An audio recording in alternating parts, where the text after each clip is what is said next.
Hey gang, Spada here, and today we're finishing off our look at the 4 Heavenly Kings of the G Gundam series. These 4 kings have also been called the 4 Evil Kings, but most of the fandom normally calls them the Heavenly Kings.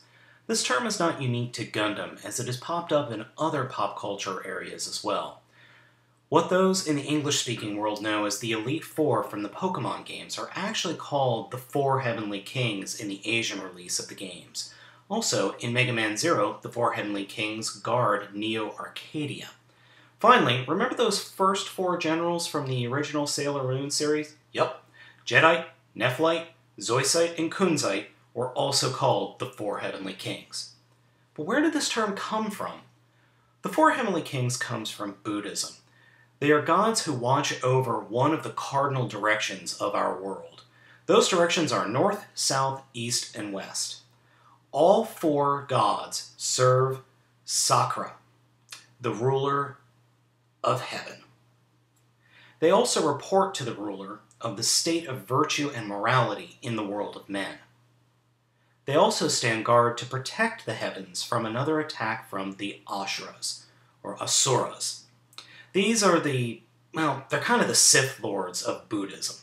Yes, I realize that sounds silly and stupid, but I haven't really been able to come up with a better description.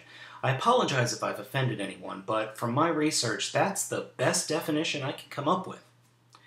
Now, in Episode 48, the Shuffle Alliance invades the Dark Colony Gundam in order to destroy its power generator. But Ulube Ishikawa, an ex-Gundam fighter himself, decides to face the Alliance in his own Gundam, the Grand Master Gundam. Now, each one of the 4 box sets that contain one of the Heavenly Kings comes with bits and directions to form the Grandmaster Gundam. So let's go ahead and get each one of the individual Gundams ready for the combination.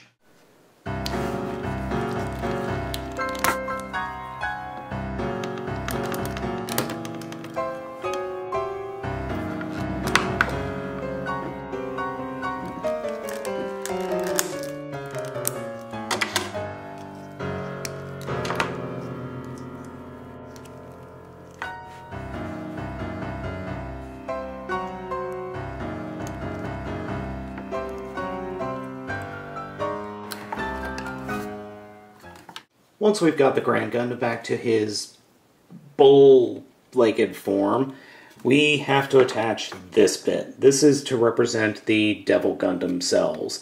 And this also is the unit that combines all the pieces together. So now that we've got the green blob attached, it's now just a question of us putting things together. And just to let you know, getting this thing on is not a trivial matter, as I said. You have to make sure that everything on this base unit is in the right spot. And it just takes a couple of tries, and it takes several minutes just to get things in order. But once you do, it stays where it is pretty well. I've got to admit that it doesn't flop around, and it sticks.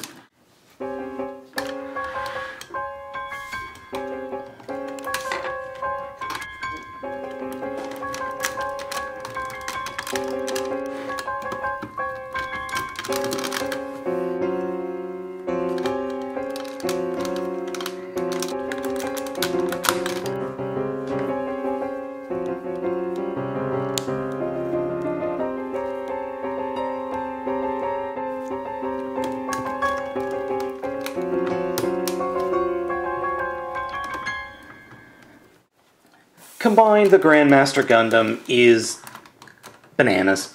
Just bananas. There's no other word for it. It takes up way too much room on the shelf. It looks ridiculous. And overall, it's just stupid. But I love it anyway. This is the type of thing that I dig anime for. This is just absolutely off the wall, completely out of left field, and I love it for it. It's just so stupid, it's just so silly, that it's one of those things I had to have. You know, if you could find this whole set at a flea market for like 20 bucks, pick it up. It's worth 20 bucks. Other than that, don't bother, because the individual robots themselves are not really worth it. But together, they're just absolutely crazy. And you know what? We can all use a little bit of fun insanity in our lives.